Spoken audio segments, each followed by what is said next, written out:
Une expérience radicale pour les vacances. Se débarrasser de son individualité et se retirer dans un monastère. Réveil à 3h30 du matin, manque de confort et la faim au quotidien. Ce Britannique va entamer 45 jours de silence total pour suivre le chemin du bouddhisme vers le bien-être spirituel. Un objectif que les étrangers tentent d'atteindre dans certains monastères de Birmanie.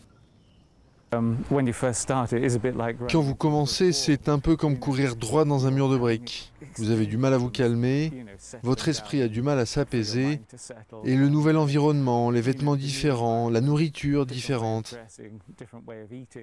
C'est comme une sorte de camp militaire, y compris pour la coupe de cheveux. Les journées entières sont dédiées à la contemplation. La méditation est la base de la pratique monastique.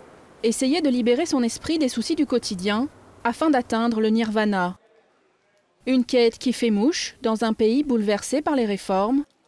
Depuis la dissolution de la junte en 2011, les étrangers reviennent en masse pour visiter les sites touristiques, mais aussi parfois pour une expérience plus spirituelle. Quand le gouvernement s'est ouvert, plus d'étrangers sont arrivés pour méditer. Beaucoup viennent maintenant, surtout cette année. Pas seulement de l'Occident, des gens de l'Est aussi.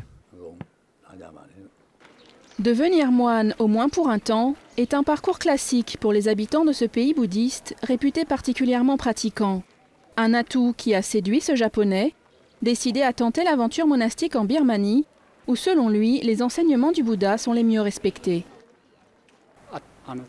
J'aime le soleil. La nourriture est délicieuse. Et par-dessus tout, je suis content de méditer ici parce que je pense que le pays a plus de dharma que n'importe quel autre endroit sur la planète. Un choix loin de tout hédonisme, mais qui offre un moyen d'échapper à la folie du quotidien. Et après tout, c'est aussi ce que l'on peut attendre de vacances réussies.